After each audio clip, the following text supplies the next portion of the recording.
ಹಾಲಿ ಶಾಸಕ ಪ್ರದೀಪ್ ಈಶ್ವರ್ ಮತ್ತು ಮಾಜಿ ಶಾಸಕ ಡಾಕ್ಟರ್ ಕೆ ಸುಧಾಕರ್ ಇಬ್ಬರು ಪ್ರತ್ಯೇಕವಾಗಿ ತಮ್ಮ ಕುಟುಂಬ ಸಮೇತ ಸ್ವಗ್ರಾಮದಲ್ಲಿ ಮತ ಚಲಾಯಿಸಿದ್ದಾರೆ. ಬಿಜೆಪಿಯಿಂದ ಡಾಕ್ಟರ್ ಕೆ ಸುಧಾಕರ್, ಕಾಂಗ್ರೆಸ್ನಿಂದ ರಕ್ಷಾ ರಾಮಯ್ಯ ಸ್ಪರ್ಧೆಯಿಂದ ಪ್ರತಿಷ್ಠೆಯ ಕಣವಾಗಿರುವ ಚಿಕ್ಕಬಳ್ಳಾಪುರ ಲೋಕಸಭಾ ಕ್ಷೇತ್ರ ಹೈ ವೋಲ್ಟೇಜ್ ಕ್ಷೇತ್ರವಾಗಿದೆ. ಸತತ ಒಂದು ತಿಂಗಳಿಂದ ಲೋಕಸಭಾ ವ್ಯಾಪ್ತಿಯಲ್ಲಿ ಬಿರುಸಿನ ಪ್ರಚಾರ ನಡೆಸಿರುವ ಇಬ್ಬರು ಅಭ್ಯರ್ಥಿಗಳು ಮತ ಸೆಳೆಯುವಲ್ಲಿ ಯಶಸ್ವಿಯಾಗಿದ್ದಾರೆ. 2 ದಿನದಿಂದ ಬಹಿರಂಗ ಪ್ರಚಾರಕ್ಕೆ ಅಂತ್ಯವಾಗಿದ್ದು, ಇಂದು ರಾಜ್ಯದೆಲ್ಲೆಡೆ ಮೊದಲ ಹಂತದ 14 ಕ್ಷೇತ್ರಗಳಲ್ಲಿ ಚುನಾವಣೆ ನಡೆಯುತ್ತಿದೆ. ಚಿಕ್ಕಬಳ್ಳಾಪುರ ಲೋಕಸಭಾ ಕ್ಷೇತ್ರದ ಮೈತ್ರಿ ಅಭ್ಯರ್ಥಿ ಡಾಕ್ಟರ್ ಕೆ ಸುಧಾಕರ್ ಕುಟುಂಬ ಸಮೇತ ಪೆರೇಸಂದ್ರ ಗ್ರಾಮದ ಸರ್ಕಾರಿ ಮಾದರಿ ಹಿರಿಯ ಪ್ರಾಥಮಿಕ ಶಾಲೆಯ ಬೂತ್ ನಂಬರ್ 21ರಲ್ಲಿ ಸಾಲಿನಲ್ಲಿ ನಿಂತು ತಂದೆ ಕೇಶವರೆಡ್ಡಿ ಮತ್ತು ಪತ್ನಿ ಪ್ರೀತಿ ಸುಧಾಕರ್ ಜೊತೆ ಮತದಾನ ಮಾಡಿ ದೇಶಕ್ಕೆ ಅಭಿವೃದ್ಧಿ ಪರ ಮತದಾರರು ಮತ ನೀಡುವಂತೆ ಕೋರಿದ್ದಾರೆ. ಇವತ್ತು ನನ್ನ ಹುಟ್ಟೂರಿನಲ್ಲಿ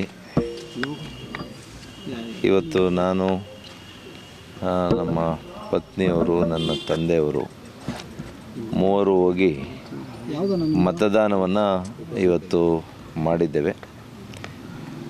ಇವತ್ತು ತಮ್ಮೆಲ್ಲರ ಮೂಲಕ ಅನೇಕ ದಿನಗಳಿಂದ, ಸುಮಾರು 3 ವಾರಗಳಿಂದ ಸತತವಾಗಿ ಹಗಲಿರುಳು ಕೂಡ ದಣಿಯದೆ, ಈ ಬಿಸಿಲಿನಲ್ಲಿ ಕೂಡ ದಣಿಯದೆ ಇವತ್ತು ಹೆಗಲಿಗೆ ಹೆಗಲು ಕೊಟ್ಟು ಕೆಲಸ ಮಾಡಿರ್ತಕ್ಕಂಥ ನನ್ನ ಪಕ್ಷದ, ಎರಡೂ ಪಕ್ಷದ ಮುಖಂಡರುಗಳು, ನಾಯಕರುಗಳು, ಕಾರ್ಯಕರ್ತ ಬಂಧುಗಳಿಗೆ ಮೊದಲನೇದಾಗಿ ನಾನು ಚಿರಋಣಿಯಾಗಿದ್ದೇನೆ. ಹೃದಯಪೂರ್ವಕವಾದಂಥ ಕೃತಜ್ಞತೆಯನ್ನು ಅವರಿಗೆ ಸಲ್ಲಿಸ್ತೇನೆ. ಅದೇ ರೀತಿ ಈ ದೇಶವನ್ನು ಗೆಲ್ಲಿಸಬೇಕು. ಈ ದೇಶದ ಭವಿಷ್ಯ ನಿಮ್ಮ ಕೈಯಲ್ಲಿದೆ, ಜನರ ಕೈಯಲ್ಲಿದೆ. ಹಾಗಾಗಿ ನಿಮ್ಮ ಮನೆ ಮಗನಾಗಿ ನಾನಿವತ್ತು ಮನವಿ ಮಾಡ್ತೀನಿ, ಚಿಕ್ಕಬಳ್ಳಾಪುರ ಕ್ಷೇತ್ರದ ನನ್ನೆಲ್ಲ ಮತಬಂಧುಗಳಲ್ಲಿ ನಿಮ್ಮ ಮಗನಾಗಿ ಸೇವೆ ಮಾಡಲಿಕ್ಕೆ ನನಗೊಂದು ಮತ್ತೊಂದು ಅವಕಾಶ ಕೊಡಿ. ಮಾನ್ಯ ನರೇಂದ್ರ ಮೋದಿಯವರು, ಈ ದೇಶದ ಪ್ರಧಾನಿಗಳು, ಈ ದೇಶವನ್ನು ಇನ್ನಷ್ಟು ಎತ್ತರಕ್ಕೆ ತೆಗೆದುಕೊಂಡು ಹೋಗುವಂಥ ಪ್ರಾಮಾಣಿಕ ಪ್ರಯತ್ನ ಮಾಡ್ತಾರೆ. ಅವರ ಕೈಗಳು ಬಲಪಡಿಸಲಿಕ್ಕೆ ನಿಮ್ಮ ಮಗನಿಗೆ, ನಿಮ್ಮ ಮನೆ ಮಗನಿಗೆ ಒಂದು ಅವಕಾಶ ಮಾಡಿಕೊಡಿ ಅಂತ ನಾನು ಮನವಿ ಮಾಡ್ತೇನೆ. ಮತ್ತೊಮ್ಮೆ ನಂಬಿ ವಿಶ್ವಾಸ ಇಟ್ಟು ನಮ್ಗೆ ಆಶೀರ್ವಾದ ಮಾಡಿ ಅಂತ ತಮ್ಮ ಮೂಲಕ ನಾನು ಮನವಿಯನ್ನು ಮಾಡ್ತೇನೆ.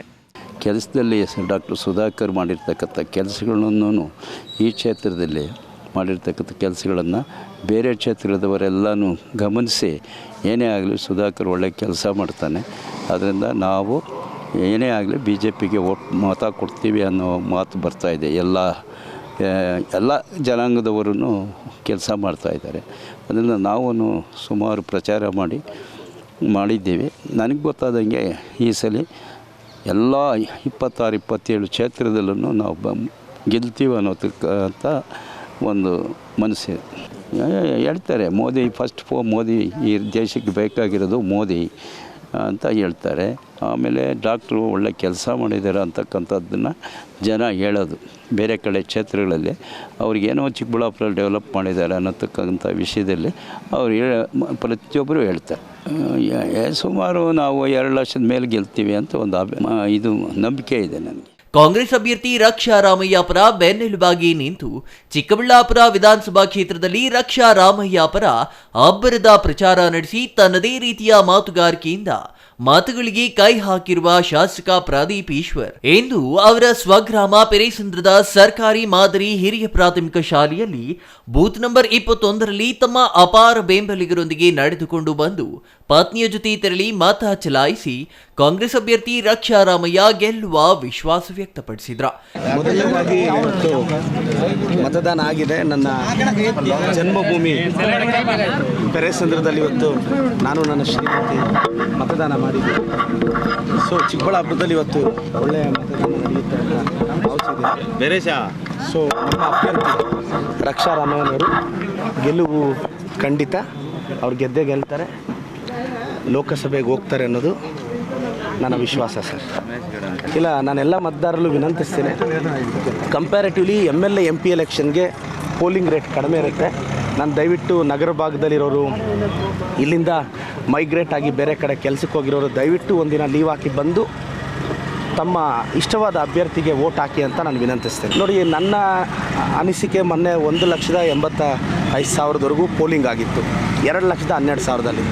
ನನಗೆ ಅನಿಸುತ್ತೆ 1,60,000 ಇಲ್ಲ 1,50,000ರಿಂದ 1,60,000 ಮಧ್ಯೆ ಪೋಲಿಂಗ್ ಆಗ್ಬೋದು. ಜನರಲಿ ಒಂದು 20,000 ಕಡಿಮೆ ಪೋಲಿಂಗ್ ಆಗುತ್ತೆ, 1,60,000 ಪೋಲ್ ಆಗುತ್ತೆ ಅನ್ನೋದು ನನಗೆ ಅನಿಸಿದ್ದು, ನನಗಿರೋ ಡೇಟಾ. ನೋಡೋಣ, ಒಂದು 5,000 ಆ ಕಡೆ ಈ ಕಡೆ ಆದರೂ ಆಗ್ಬೋದು. ನೋಡೋಣ ಶ್ರೀರಕ್ಷೆ ಯಾವುದಾಗುತ್ತೆ ಏನು. ಅಪಪ್ರಚಾರ ನಮಗೆ ಮಾಡೋ ಅವಶ್ಯಕತೆಯೂ ಇಲ್ಲ. ನಾವು ಗೆಲ್ತೀವಿ, ಅದರ ಅವಶ್ಯಕತೆ ಇಲ್ಲ. ನಾವು ಏನೆಲ್ಲ ಮಾಡಬೇಕು ಕಷ್ಟಪಟ್ಟಿದ್ದೀವಿ, ಬೂತ್ ಸುತ್ತಿದ್ದೀವಿ, ಮನೆ ಸುತ್ತಿದ್ದೀವಿ, ಜನ ಆಶೀರ್ವದಿಸ್ತಾರೆ. ನಾನು ಇವತ್ತು ಹೇಳ್ತೀನಿ, ಚಿಕ್ಕಬಳ್ಳಾಪುರದಲ್ಲಿ ನನಗೆ ಲೀಡ್ ಬಂದೇ ಬರುತ್ತೆ. ಒಟ್ಟಾರೆ ಬದ್ಧ ವೈರಿಗಳಾದ ಶಾಸಕ ಪ್ರದೀಪ್ ಈಶ್ವರ್ ಮತ್ತು ಡಾಕ್ಟರ್ ಕೆ ಸುಧಾಕರ್ ಪ್ರತ್ಯೇಕವಾಗಿ ಕುಟುಂಬಸ್ಥರ ಜೊತೆ ಬಂದು ಮತದಾನ ಮಾಡಿದ್ದಾರೆ. ಕಾಂಗ್ರೆಸ್ ಬಿಜೆಪಿ ಅಭ್ಯರ್ಥಿಗಳ ಭವಿಷ್ಯ ಇವಿಎಂನಲ್ಲಿ ಭದ್ರವಾಗಿದ್ದು, ಜೂನ್ 4ರಂದು ನಡೆಯಲಿರುವ ಮತ ಎಣಿಕೆಯಲ್ಲಿ ಫಲಿತಾಂಶದಲ್ಲಿ ಮತದಾರರು ಯಾರಿಗೆ ಕೈ ಹಿಡಿಯಲಿದ್ದಾರೆ ಎಂಬುದು ಕಾದು ನೋಡಬೇಕಿದೆ. Jangalahalli Ashwath, CTV news, Chikkaballapur.